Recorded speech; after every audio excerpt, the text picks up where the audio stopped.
और वो अस्थिर उसको अब उनको नहीं छोड़ेंगे। बरोबर 1 वर्षापूर्वी भारतीय राजनीति के इतिहास में जब भी आधुनिक काल की समीक्षा की जाएगी तो विश्लेषक निश्चित रूप से इसे दो हिस्सों में बांट करके देखेंगे। एक दौर होगा अमित शाह के केंद्रीय राजनीति में सक्रिय होने से पहले का और दूसरा दौर होगा उनके सत्ता के केंद्र में आने के बाद का। आज देश के राजनीतिक पटल पर जो कुछ भी घट रहा है वो किसी बेहद दिलचस्प और नाटकीय पटकथा से कम नहीं। एक समय था जब लोगों को राजनीति एक उबाऊ विषय लगता था, लेकिन आज हर एक आम और खास इंसान में गहरी दिलचस्पी देखने को मिल रही है। हाल ही में जो राजनीतिक घटनाक्रम पश्चिम बंगाल से लेकर के महाराष्ट्र तक देखने को मिले, उन्होंने सबको हैरान करके रख दिया।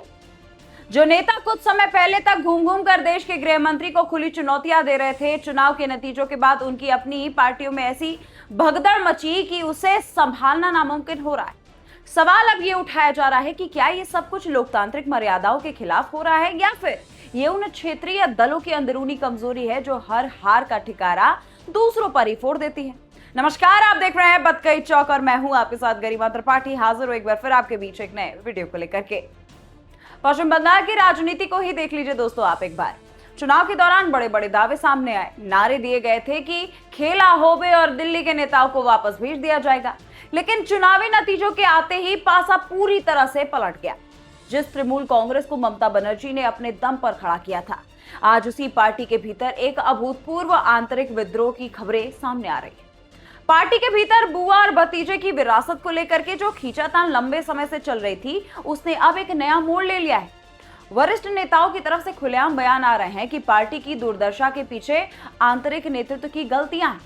सांसद और विधायक अब खुल करके बगावत पर उतर आए, यहां तक कि नए नेतृत्व के पैनल और कमेटियों के गठन की बातें की जा रही हैं और पुराने चेहरों को मार्गदर्शक के मंडल की भूमिका में भेजने की तैयारी चल रही है। जो लोग कल तक एक सुर में केंद्र सरकार को कोस रहे थे, आज वे खुद अपनी ही पार्टी में हाशिए पर जाने से बचने के लिए दूसरी नायों की तलाश कर रहे हैं।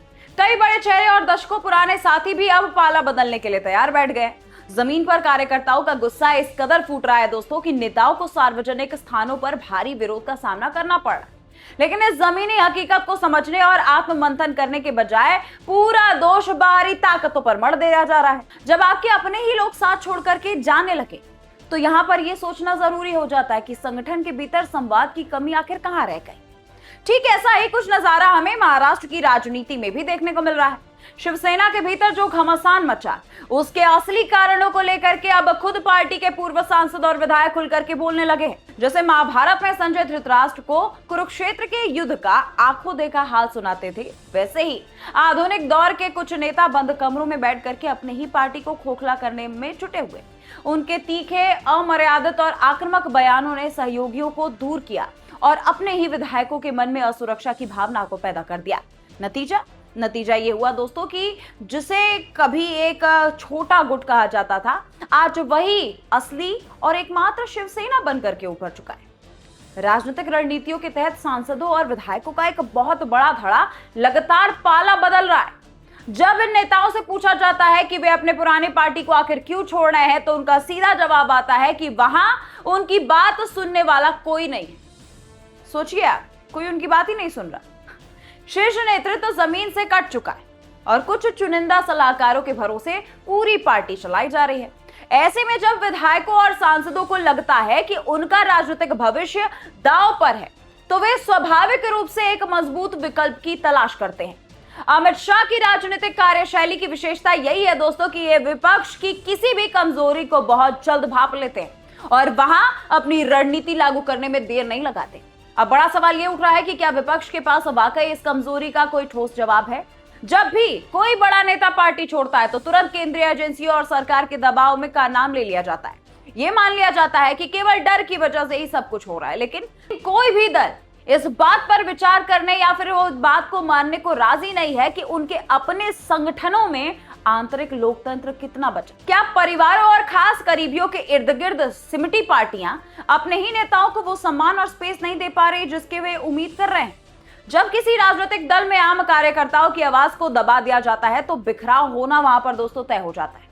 राजनीति की गलियारों में इस समय एक और बड़ा चर्चा चल रहा है कि इस पूरे राजनीतिक उलटफेर के पीछे की बड़ी तस्वीर क्या है। विश्लेषकों का मानना है दोस्तों कि केंद्र सरकार संसद के भीतर एक बहुत मजबूत और अखंड बहुमत जुटाने की दिशा में काम करने लगी है। इसके पीछे कई दूरगामी और ऐतिहासिक योजनाएं हो सकती है। आने वाले समय में दोस्तों देश में परिसीमन एक बहुत बड़ा प्रक्रिया होगा। महिला आरक्षण का पूर्ण क्रियान्वयन होना है और विदेशी फंडिंग से जुड़े नियमों को और ज्यादा सख्त कर दिया जाएगा। कुछ भू राजनीतिक जानकार तो यहां तक ये बात कह रहे हैं दोस्तों कि वैश्विक स्तर पर भारत को अस्थिरता करने की जो तमाम कोशिशें और साजिशें रची जा रही हैं, उससे मजबूती से निपटने के लिए देश के भीतर एक अत्यंत स्थिर और शक्तिशाली सरकार का होना बेहद जरूरी हो गया है। सरकार संसद के भीतर ऐसी स्थिति चाहती है जहां देश हित के बड़े और कड़े फैसले को बिना किसी राजनीतिक गतिरोध के पास कराया जा सके। यही कारण है कि विपक्ष के बिखरते कुनबे का सीधा फायदा सत्ता पक्ष को मिल रहा है। वे अपनी ताकत बढ़ाने में पूरी तरह शिद्दत से जुट चुके। आखिरकार लोकतंत्र में जनता और संगठन की मजबूती ही सर्वोपरि होती है। जब तक क्षेत्रीय दल अपने भीतर के लोकतंत्र को बेहाल नहीं करेंगे दोस्तों, अपने कार्यकर्ताओं की वास्तविक आवाज नहीं सुनेंगे और केवल बाहरी ताकतों पर आरोप लगाते रहेंगे, तब तक तो राजनीतिक परिदृश्य में ऐसा बदलाव देखना स्वाभाविक है।